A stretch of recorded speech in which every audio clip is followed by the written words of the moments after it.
8.400 hektar lahan pertanian rusak akibat banjir. Ika Suda Kalselteng minta jaminan dan kepastian berusaha. MBG juga diterima guru dan staf sekolah.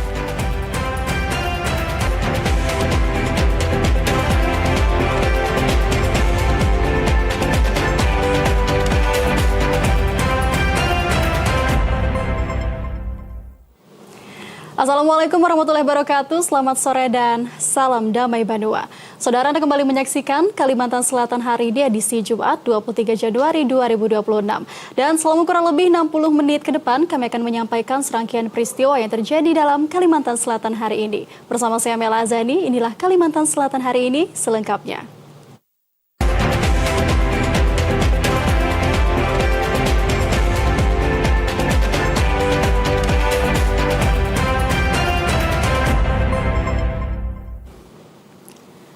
Mengawali Kalimantan Selatan hari ini, saudara, hingga 15 Januari 2026, Dinas Pertanian dan Ketahanan Pangan Kalimantan Selatan mendata total 8.400 hektar lahan pertanian gagal panen akibat banjir.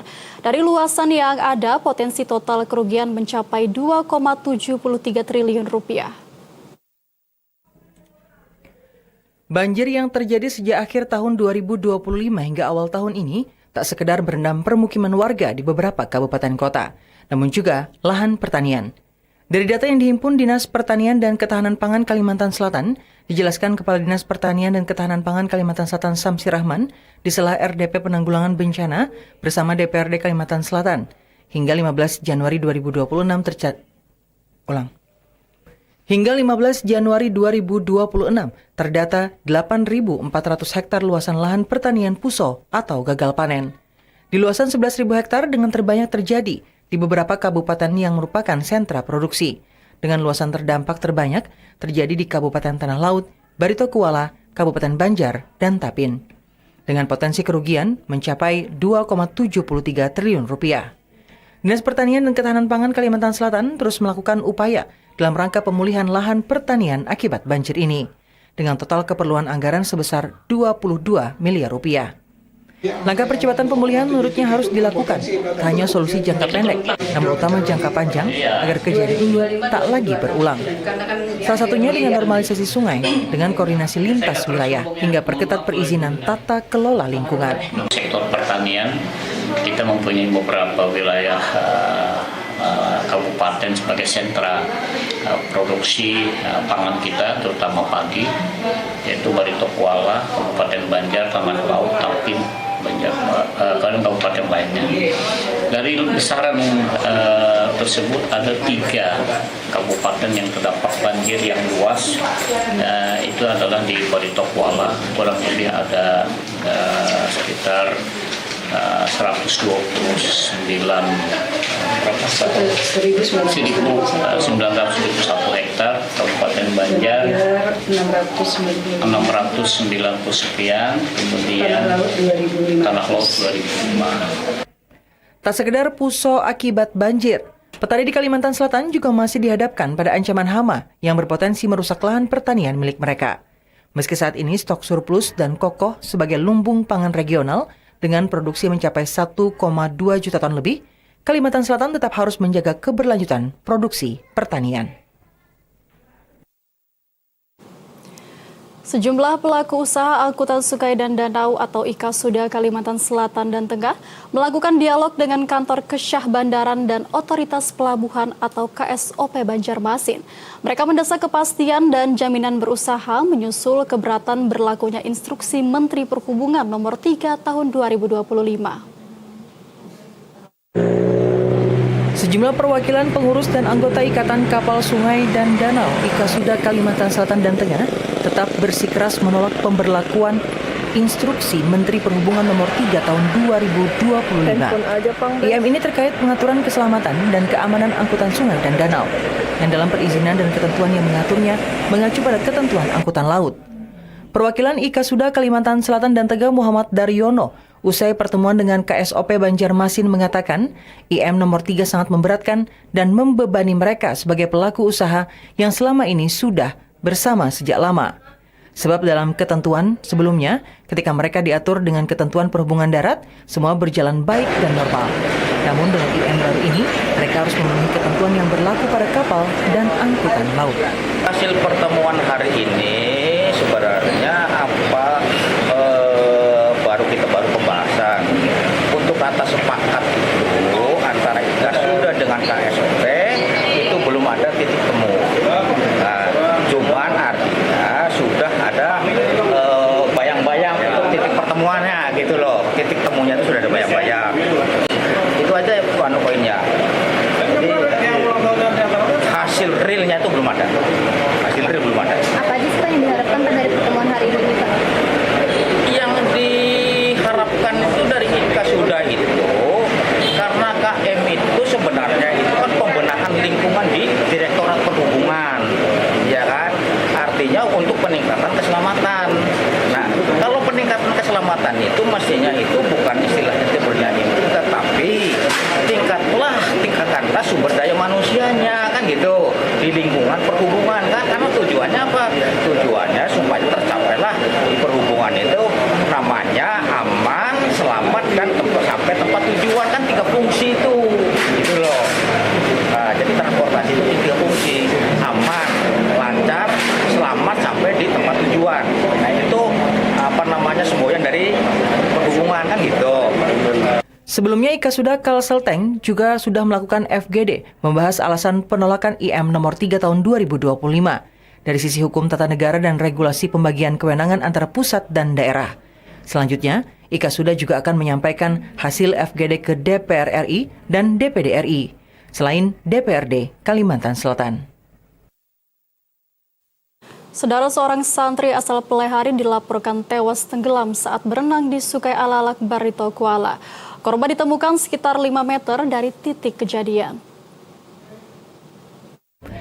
Santri Pondok Pesantren Darul Ma'arif ditemukan tewas setelah tenggelam di Sungai Alalak, Jalan Brangasrai 17, Kabupaten Barito Kuala.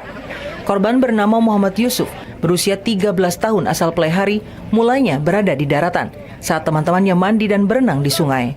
Lalu tiba-tiba korban yang diketahui tidak mahir berenang menceburkan diri ke dalam sungai.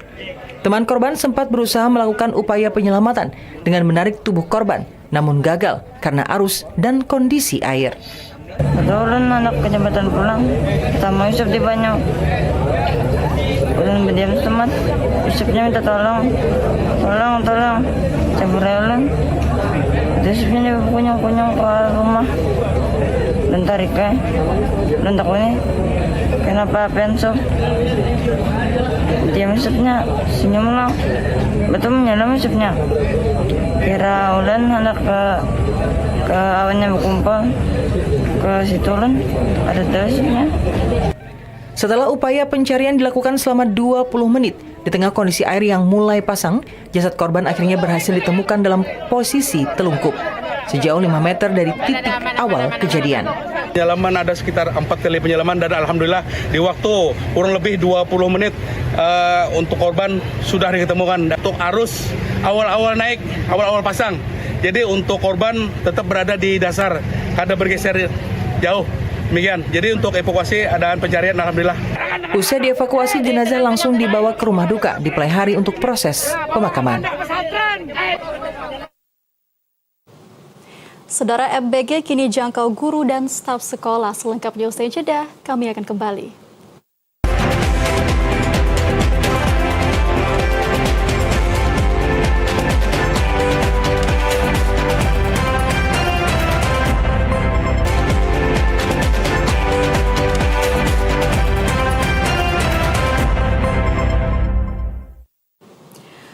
Program Makan Bergizi Gratis atau MBG kini diperluas.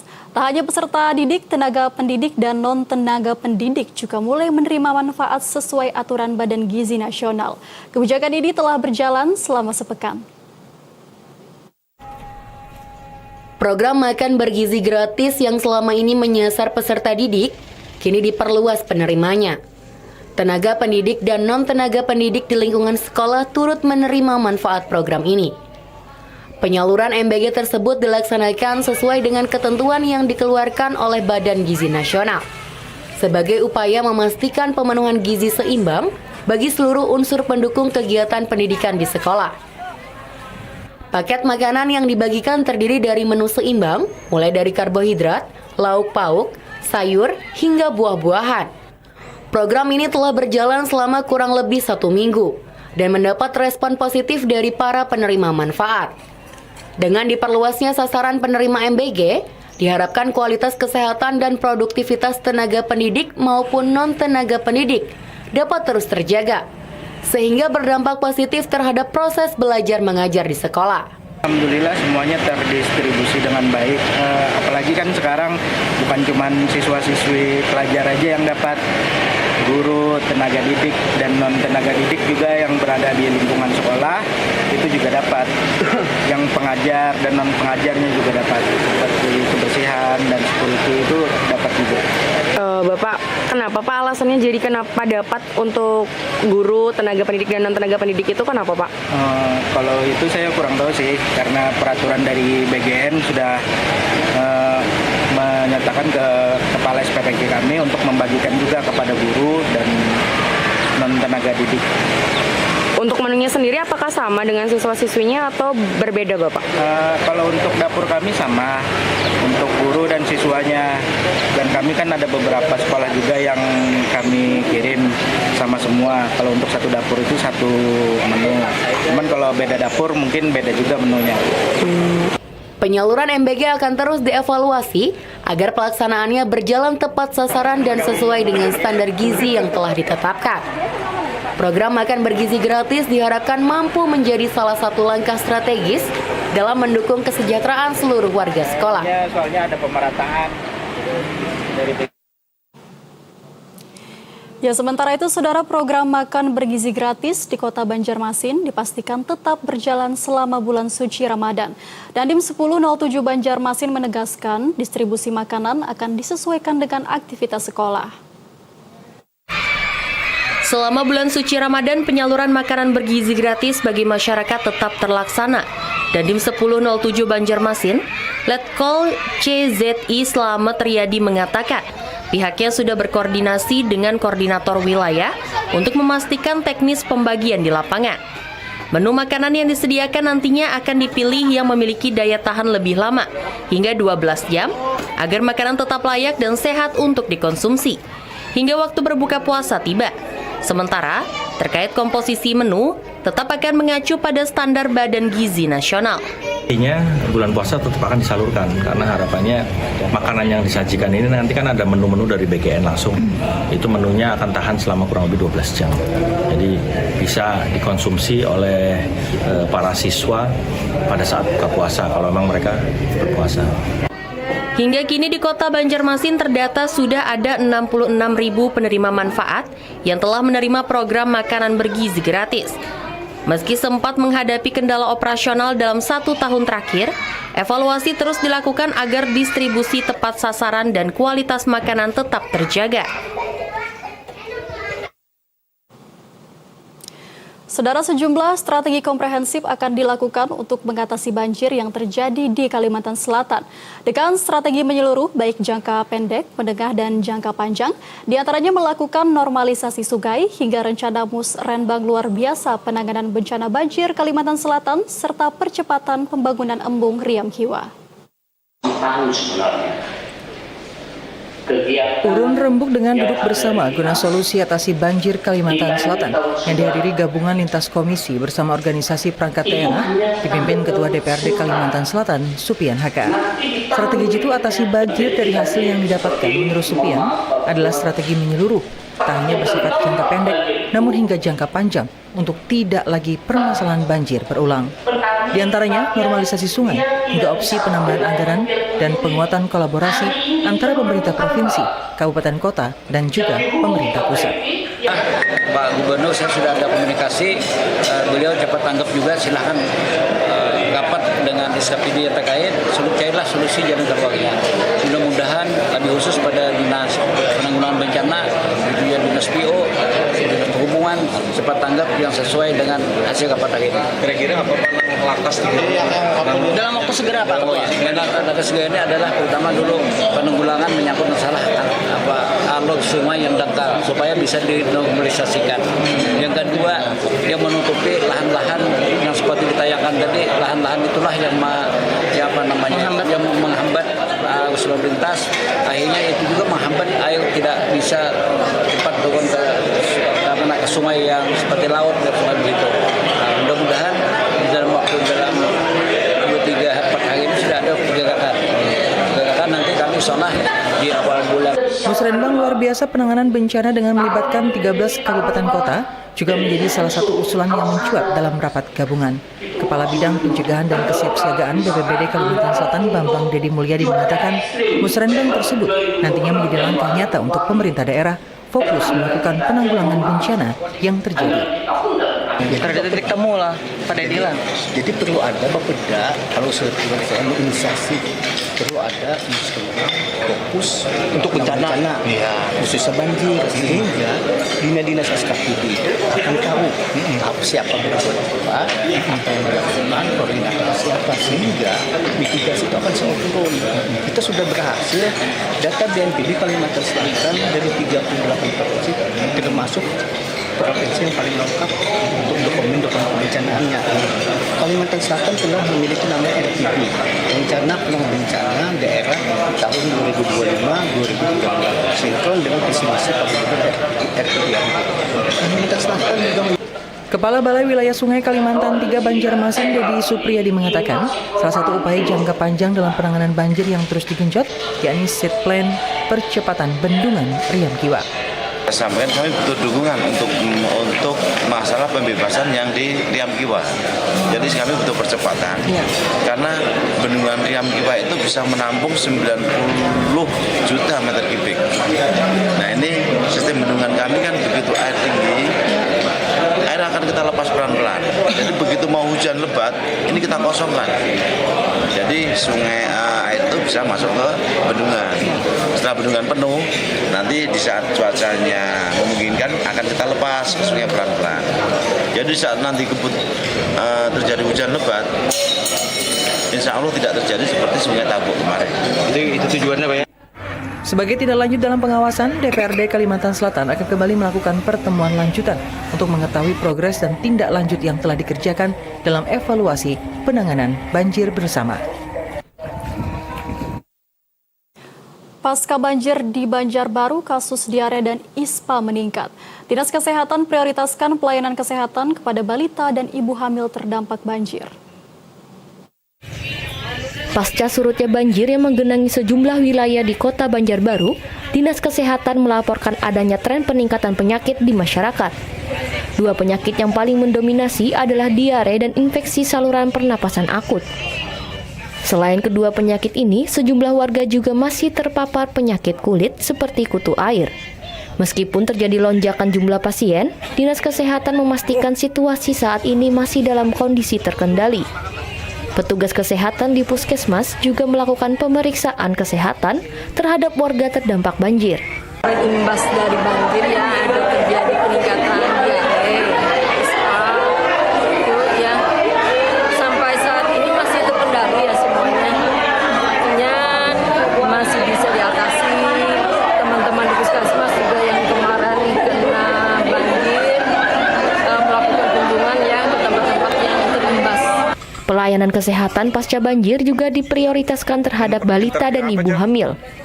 Distribusi obat-obatan sudah dilakukan seiring dilakukannya pemeriksaan kesehatan terhadap warga terdampak banjir. Pasca banjir ini, warga diajak untuk tetap memperhatikan kualitas air minum dan kebersihan tangan guna menekan angka penyebaran diare.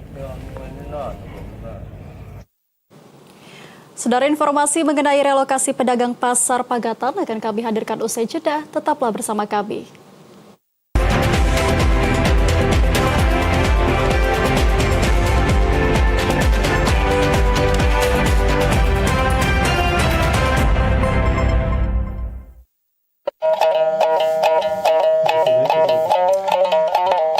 Selamat datang di Kalimantan nan kaya. Sebuah tanah idaman yang indah bagai permata khatulistiwa. Mari kita mengenal karya seni yang melambangkan keelokan. Beberapa batu yang ada sedikit sugestinya, pertama itu berlian untuk kesucian. Yang kedua itu batu akik untuk kesehatan. Yang ketiga jamrud kebijaksanaan. Yang empat batu safir itu kemakmuran.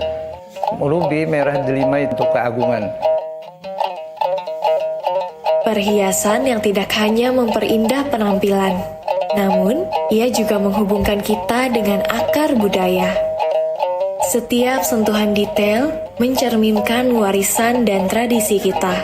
Hasil batu permata Martapura mempunyai ciri khas dan identitas tersendiri, hasil tambang dari tanah Borneo, sehingga sangat dicintai oleh para turis domestik maupun mancanegara.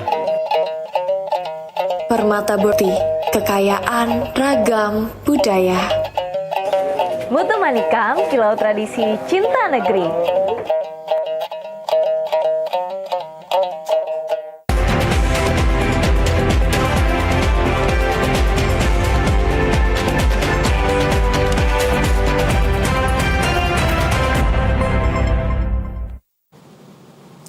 Pemerintah Kabupaten Tanah Bumbu melalui instansi terkait mulai menyiapkan puluhan kios kayu di Jalan Anang Pananggahan, Kelurahan Pasar Baru, Kecamatan Kusan Hilir.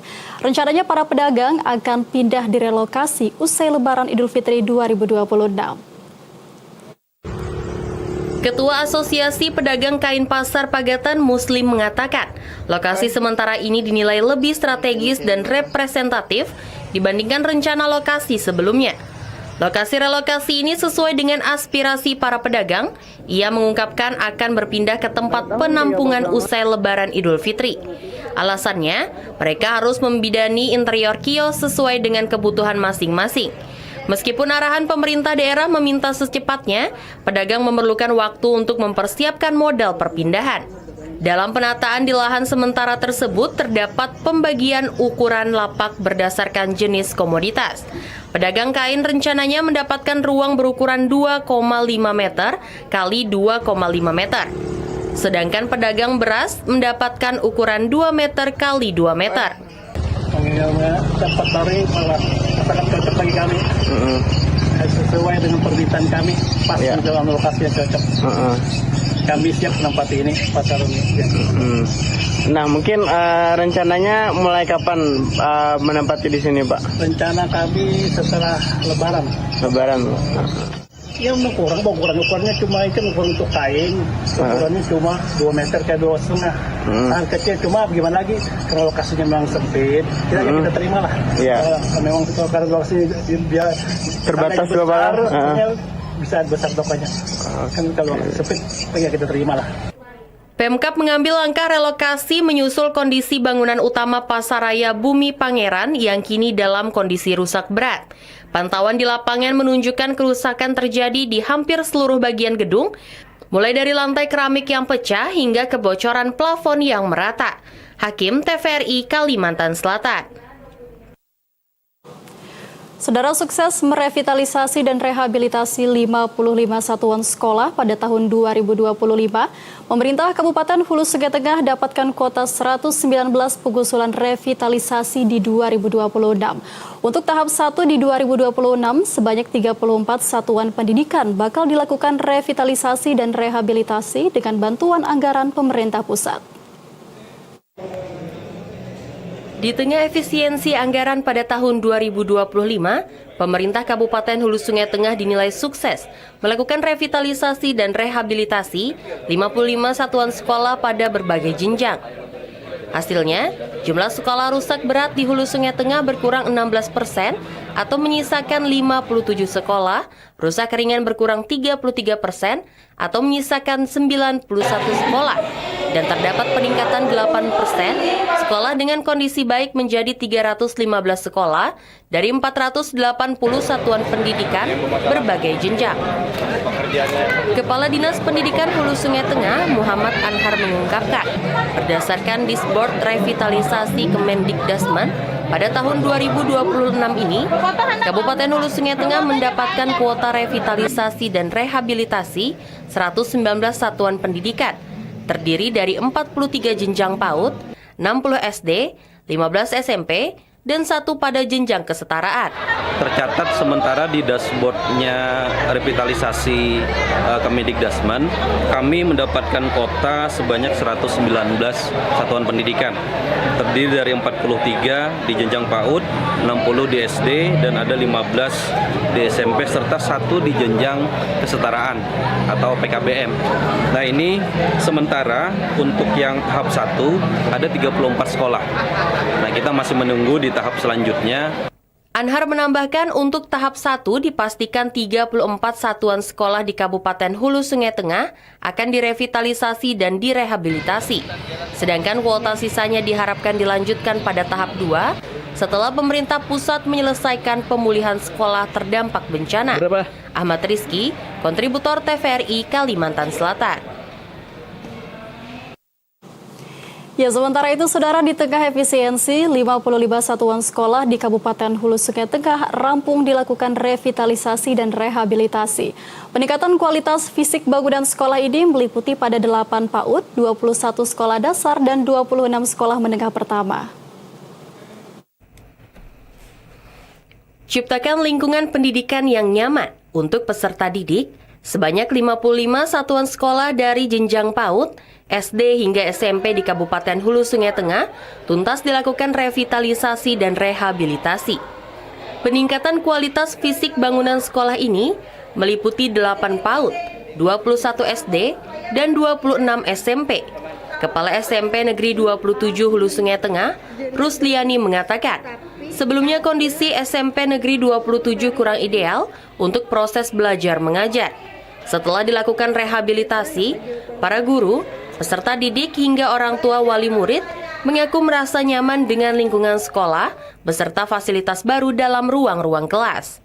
Dengan adanya bantuan ini, kami semua warga sekolah itu sangat bersyukur sekali dan sangat bahagia sekali, dan anak-anak juga sangat senang dengan keadaan sekolah yang baru di rehab ini. Hal senada juga diungkapkan Kepala SD Negeri Pengambau Hilir Luar, Rusdiana. Ia menyebut, setelah direvitalisasi sekolah ini terminimalisir dari dampak banjir seperti biasanya. Bahkan dengan bertambahnya fasilitas perangkat teknologi saat ini, para peserta didik sangat betah belajar di sekolah.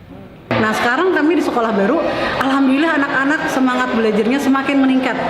Apalagi ditambah dengan fasilitas-fasilitas kami yang sudah dipenuhi oleh Dinas Pendidikan seperti IFP ini untuk TV-nya. Bahkan ada fasilitas Chromebook, kami mendapatkan 60 Chromebook. Pembelajaran di sekolah semakin menarik. Bahkan siswa ada yang pada saat mereka belajar, mereka enggan pulang karena mereka merasa ini sangat menyenangkan. Para guru, peserta didik, dan warga lingkungan sekolah yang direvitalisasi dan direhabilitasi berterima kasih kepada pemerintah daerah yang sudah menciptakan lingkungan sekolah yang nyaman, menyenangkan, dan aman. Ahmad Rizky, kontributor TVRI Kalimantan Selatan. Saudara, pengendara dari arah Martapura dialihkan ke Jalan PM Nor Banjarbaru. Selengkapnya usai jeda, kami akan kembali.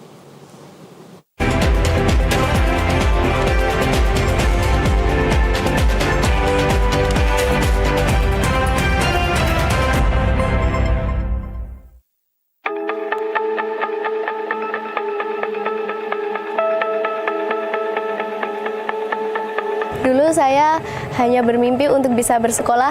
Saya sudah putus asa mau sekolah apa gimana ya, bapak saya udah ngomong nggak usah sekolah aja, tapi guru saya menawarkan untuk di sini, terus saya tertarik jadi masuk sini.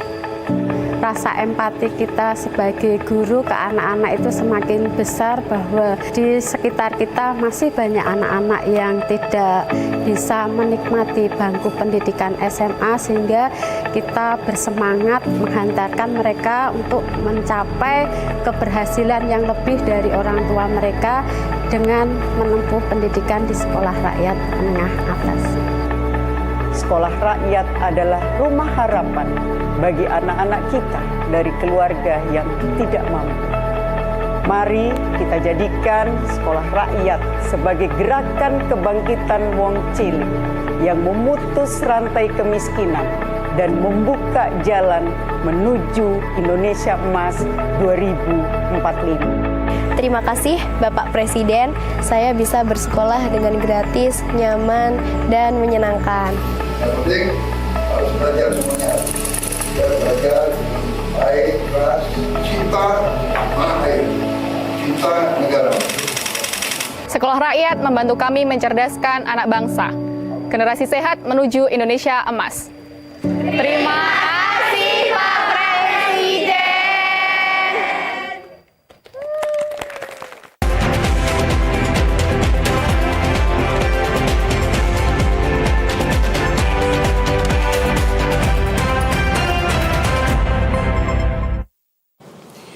Terima kasih Anda masih bersama kami dalam Kalimantan Selatan hari ini. Saudara, kepadatan tinggi manajemen rekayasa arus lalu lintas segera dilakukan di Bundaran Simpang 4 Banjarbaru. Pengendara dari arah Martapura dialihkan menuju Jalan PM Nor Banjarbaru.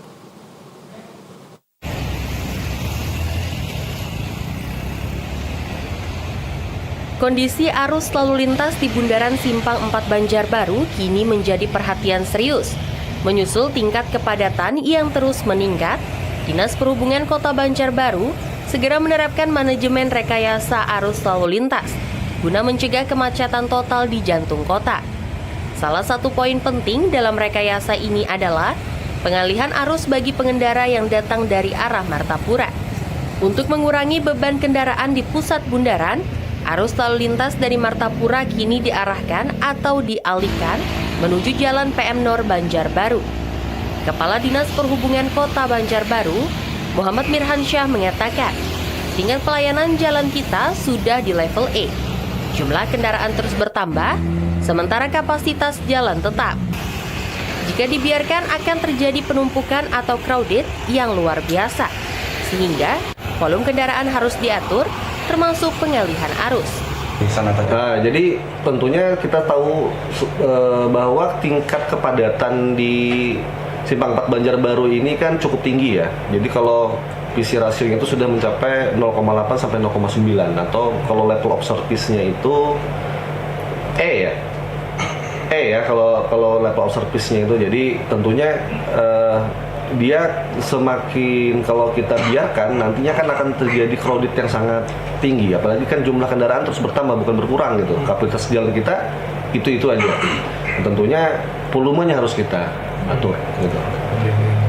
Adapun untuk manajemen rekayasa lalu lintas nantinya, pengendara dari arah Martapura dialihkan ke Jalan PM Nor.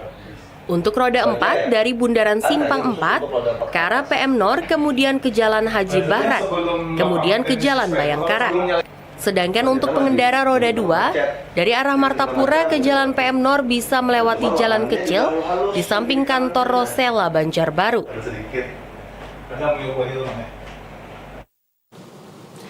Ketua UMKM Provinsi Kalimantan Selatan, Sucipto, mengharapkan informasi yang akurat berbagai keperluan dapur makan bergizi gratis agar UMKM semakin berkembang dan semakin memiliki peran ekonomi dengan adanya program nasional ini. Ketua UMKM Provinsi Kalimantan Selatan, Sucipto, mengharapkan adanya program nasional makan bergizi gratis dapat menghidupkan keberadaan UMKM khususnya di Kalimantan Selatan. Pelaku UMKM menurut Sucipto mengharapkan adanya informasi keperluan dapur MBG yang dapat menjadi peluang usaha bagi UMKM yang sudah ada di Kalimantan Selatan. Dengan adanya informasi keperluan dapur MBG kepada UMKM, diharapkan geliat ekonomi UMKM dapat semakin meningkat di tahun 2026. Di Kalimantan Selatan ada sekitar 200 lebih ya, itu BGN ya, SPBG ya. Jadi kalau misalnya kita sampaikan keperluannya untuk apa di sosial media ya, UMKM akan tergerak kemana. Jangan sampai nanti produk lokal itu ada, tapi karena kurangnya informasi akan didatangkan dari luar Kalimantan Selatan. Ini cara menghidupkan Kalimantan Selatan ya. Perlunya ada literasi edukasi, perlunya adanya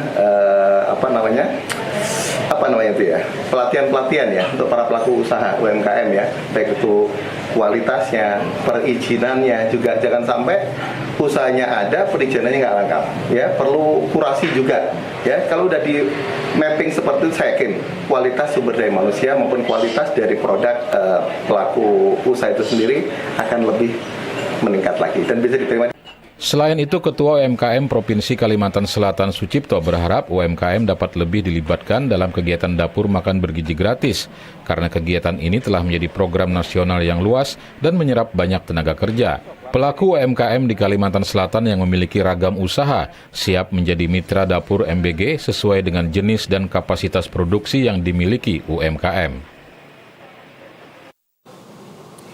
Berikut perakiraan cuaca esok hari Sabtu 24 Januari 2026. Informasinya akan disampaikan Perakirawan Bayu Kencana dari Stasiun Meteorologi Samsudinor, Banjarmasin.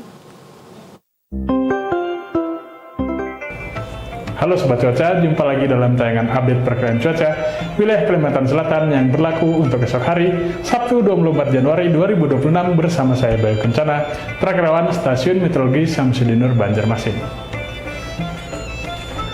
Sobat Cuaca, berdasarkan perakiraan dinamika atmosfer untuk esok hari, terdapat bibit siklon tropis 91S di wilayah selatan Nusa Tenggara, Australia, yang menarik massa udara di sekitar wilayah Kalimantan Selatan bergerak ke arah pusat sirkulasi tersebut.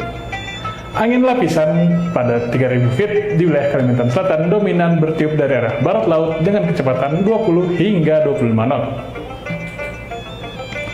Selanjutnya, untuk kondisi umum pada esok hari di wilayah Kalimantan Selatan, kondisi di lapisan permukaan bertiup dari arah barat laut hingga utara dengan kecepatan angin 7 hingga 15 km per jam. Suhu udara diperkirakan antara 23 hingga 32 derajat Celcius dengan nilai kelembaban udara berkisar antara 56 hingga 97%. Kemudian untuk perakiraan cuaca esok pada pagi hari, secara umum cerah berawan hingga berawan di seluruh wilayah Kalimantan Selatan. Pada siang hingga sore hari, cuaca masih diperkirakan berawan di hampir seluruh wilayah Kalimantan Selatan, terkecuali di wilayah Tanah Bumbu dan Kota Baru, cuaca diperkirakan hujan ringan. Selanjutnya untuk malam hari, cuaca didominasi cerah berawan di seluruh wilayah Kalimantan Selatan. Dan pada dini hari, cuaca berawan masih menyelimuti di hampir semua wilayah Kalimantan Selatan dan kabupaten. Di wilayah kota dan kabupaten di wilayah Kalimantan Selatan, terkecuali di wilayah Kabupaten Tabalong, cuaca diperkirakan hujan dengan intensitas ringan. Selanjutnya kita beralih ke informasi perakiraan tinggi gelombang. Untuk esok hari di wilayah perairan Banjarmasin, Tanah Laut, Tanah Bumbu, dan Kota Baru diperkirakan tinggi gelombang mencapai 0,5 hingga 1,5 meter. Demikian update perakiraan cuaca wilayah Kalimantan Selatan yang dapat kami sampaikan. Untuk informasi lebih lengkap, Sobat dapat mengakses aplikasi info BMKG atau bisa juga melalui Instagram kami di @cuacakalsel. Nantikan terus update cuaca dari kami. Selamat melanjutkan aktivitas Anda. Terima kasih dan sampai jumpa.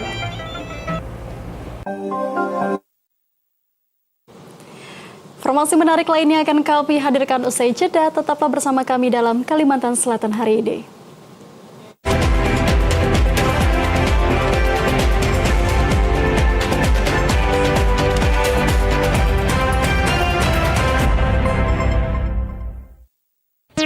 Kak, kalah ikan mata.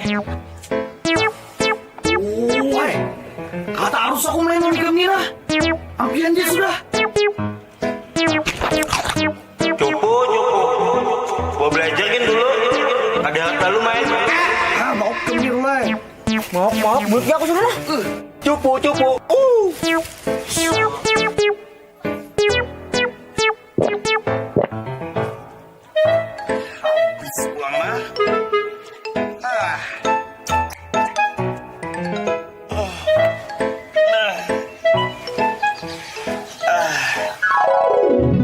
Oi.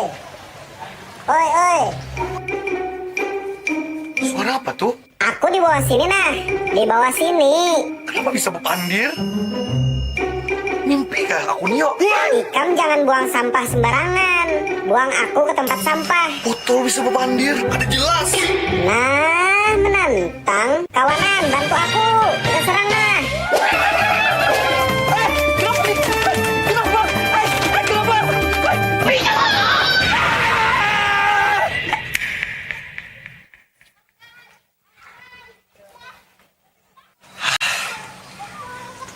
Untung mimpinya.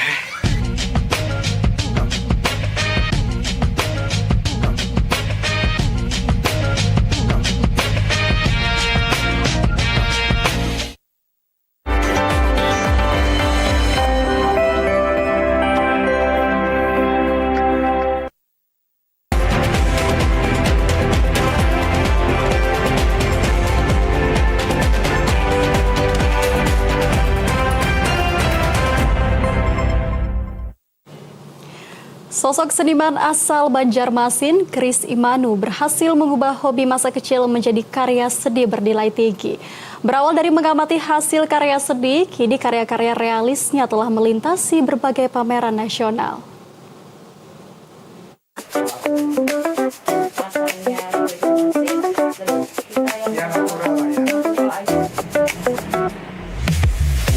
Kris Imanu, pelukis berbakat asal kota Banjarmasin, memulai perjalanan seninya dari kenangan masa kecil. Terbiasa dikelilingi lingkungan pelukis, ia kerap mengamati proses kreatif tersebut setiap pulang sekolah. Aktif melukis sejak tahun 2018, Kris telah melahirkan berbagai karya monumental. Di antaranya, berjudul Petani Milenial, Redemption, 8 Kuda, hingga ikon sejarah Kelenteng Suci Nurani Banjarmasin. Baginya, melukis bukan hanya soal permainan warna, namun ada pesan mendalam yang ingin disampaikan kepada setiap penikmatnya. Lukis tahun rasanya 2022 kalau tidak salah. Pertama kali ini dipamerkan di Banjarmasin Aplik ya, di Rumah Ano Banjarmasin. Tak hanya memiliki nilai estetika, karya Kris juga memiliki nilai jual tinggi. Deretan pameran bergengsi telah ia jalani, mulai dari Banjarmasin Art Week, Dekanasda Banjarbaru, hingga Pasar Seni Lukis Indonesia 2025 di Surabaya. Ia mengatakan, untuk penjualan lukisan yang banyak diminati yang berkaitan dengan Banjarmasin, seperti Pasar Terapung. Ya, saya berangkat dari aliran realis, naturalis, yaitu melukis alam, melukis manusia, melukis kegiatan yang ada di masyarakat ini. Apa Pak yang terjual? Maksudnya lukis-lukisannya?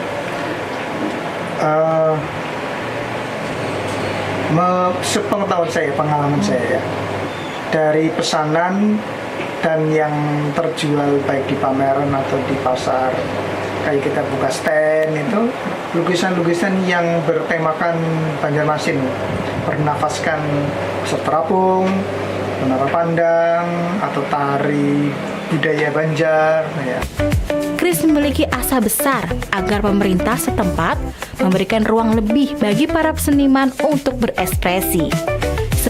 Seperti penyediaan trotoar seni layaknya di Kota Bandung maupun Yogyakarta.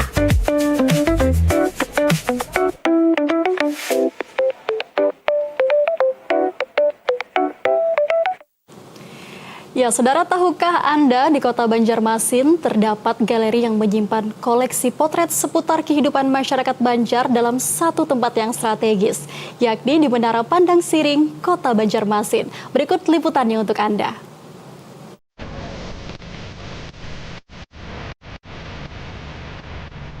Menara Pandang yang terletak di Siring Kota Banjarmasin menawarkan pemandangan kota dan Sungai Martapura yang menakjubkan.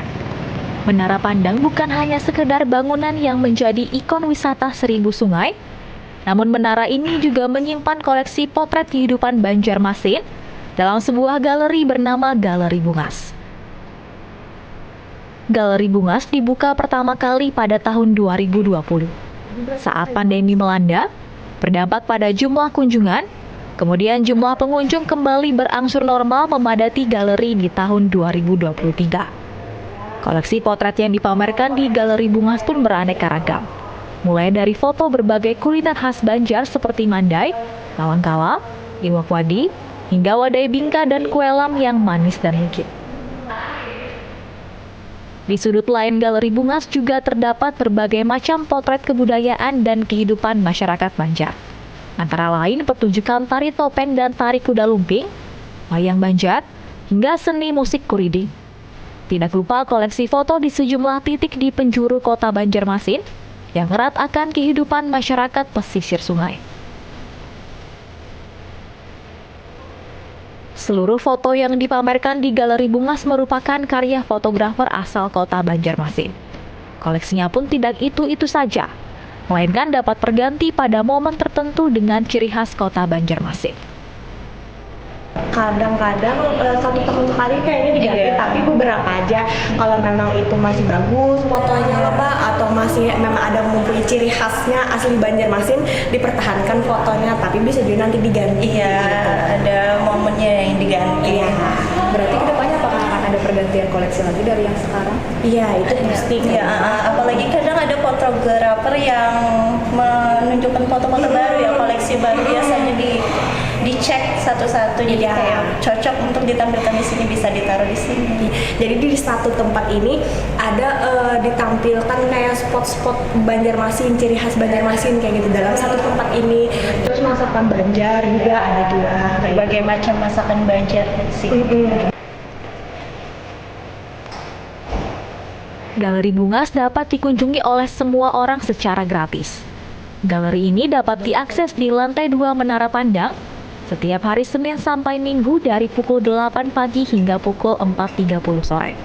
Syifa Azizah, Khalilur Rahman, TVRI Kalimantan Selatan.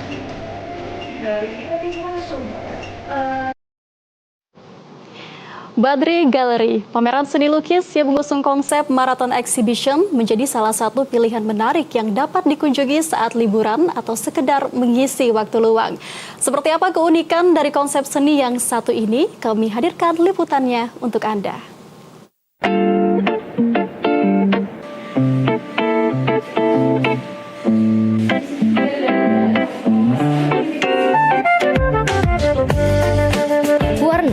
Selalu menjadi unsur utama dalam seni lukis. Setiap warna mewakili rasa yang ingin dituangkan pelukis pada lukisannya. Badri Gallery menawarkan art exhibition yang bisa dinikmati pecinta seni Kalimantan Selatan. Galeri seni yang dibuka sejak Oktober 2024 ini baru diikuti 2 pelukis dengan karya yang autentik.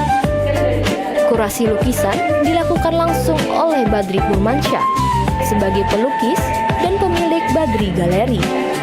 Untuk Badri Gallery sendiri Kak, ini kita sudah sampai di volume kelima. Untuk kita sendiri itu bukannya permanen Kak. Jadi kita tuh konsepnya Marathon Exhibition, itu pamerannya buka terus Kak, buka setiap hari. Jadi untuk pergantian konsep itu kita setiap 3 bulan sekali. Untuk di volume 5 sendiri ini kami mengangkat tema puga Kak. Itu kalau di bahasa Banjar sendiri itu artinya pembaharuan gitu. Jadi untuk senimannya sendiri yang lagi kami pamerkan itu ada 2, yaitu Mas Jerry sama Mas Jaki. Nah gitu Kak. Oke.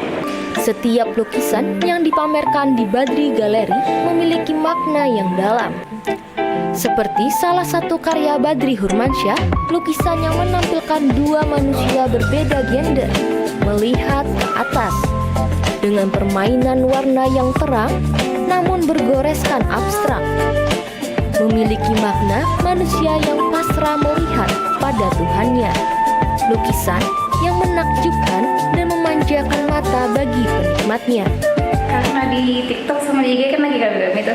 Ya udah kita viral, kita datang ke sini. Sesuai dengan ekspektasi kayak gitu.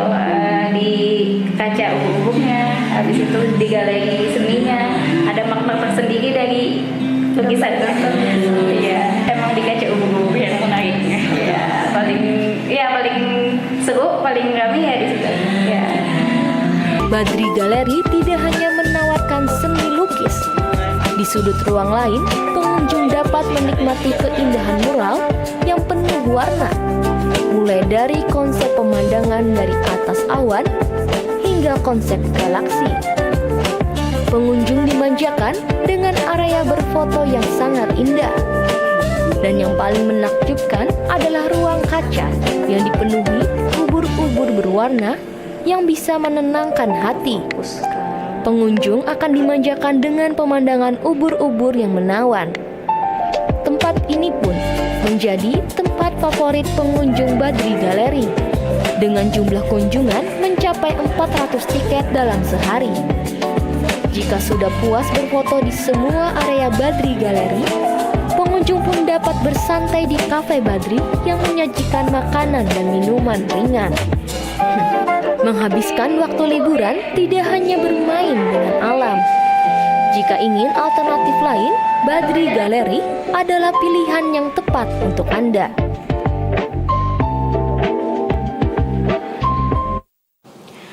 Saudara, gaya hidup sehat menjadi tren masyarakat saat ini. Dengan terus berkembangnya tren olahraga, turut berimbas terhadap penjualan pakaian olahraga.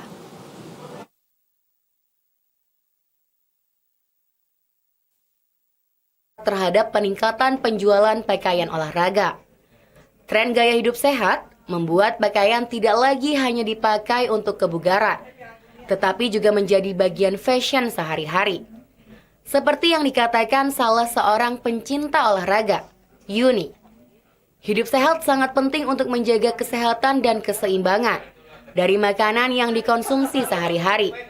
Di samping itu, olahraga menurutnya menimbulkan rasa kebahagiaan tersendiri karena dapat menjalin silaturahmi dengan komunitas olahraga maupun dengan sesama pencinta olahraga. Namun dikatakannya, pakaian yang digunakan juga menjadi bagian penting dan tentunya mengikuti tren agar bisa tampil trendy meski saat berolahraga. Passion iya, terus lagi ngetren kan olahraga kan, disempatkan lah buat jalan, katanya harus berapa langkah sehari ya kan. Nah itu Bu, ngetren lah sekarang olahraga Bu, ya kan, daripada sakit katanya lebih mahal daripada kita yang ibaratnya bermodal beli sepatu, beli baju buat jalan, buat olahraga ya kan. Di olahraga juga mesti disertai dengan pakaian yang oke juga ya untuk menambah apa Bu? Iya, menambah tren lah, tren fashion sekarang Bu, olahraga ya. Hal ini juga diakui oleh Asmi, kepala toko olahraga di kawasan Jalan Skip Lama, Banjarmasin. Tren olahraga ini sangat berimbas terhadap penjualan pakaian olahraga, baik baju, sepatu, dan juga perlengkapan olahraga lainnya yang meningkat cukup signifikan. Kan dari semenjak COVID kita itu naiknya sangat bagus ya, sangat bagus. Karena tiap tahun itu kita selalu progres untuk kenaikannya ada dalam berapa persen gitu. Alhamdulillah. Pakaian olahraga yang paling diminati yaitu untuk pakaian olahraga lari. Selain itu untuk olahraga sepak bola dan juga untuk badminton. Berikut kita ikuti laporan informasi lalu lintas dari 13 kabupaten kota di Kalimantan Selatan. Kerjasama TVRI dengan Direktorat Lalu Lintas Polda Kalimantan Selatan, dan laporan hari ini disampaikan Bribda Wisnu Hariwibowo dari Satlantas Polresta Banjarmasin. Baik, terima kasih. Dengan saya Bribda Wisnu Hariwibowo dari Satuan Lalu Lintas Polresta Banjarmasin melaporkan situasi arus lalu lintas di Jalan Japri Jam-Jam, tepatnya di depan Stadion 17 Mei Banjarmasin. Dapat kita lihat situasi arus lalu lintas di kawasan ini terpantau ramai dan lancar.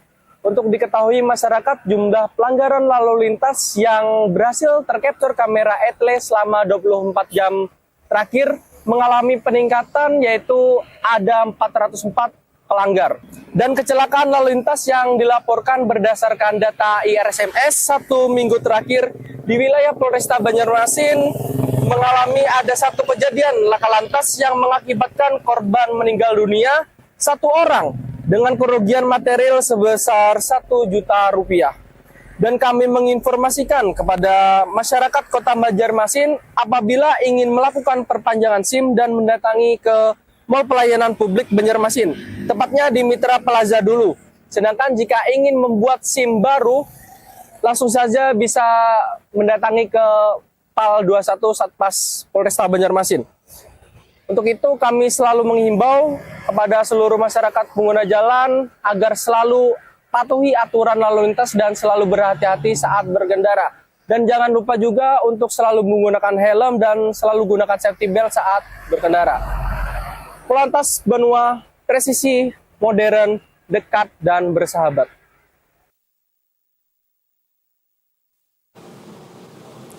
Ya, saudara, informasi tadi mengakhiri perjumpaan kita dalam Kalimantan Selatan hari ini. Saya Mela Azani, mewakili kerabat kerja yang bertugas mengucapkan terima kasih atas kebersamaan Anda. TVRI satu langkah untuk Piala Dunia. Wassalamualaikum warahmatullahi wabarakatuh. Selamat sore dan salam damai Banua.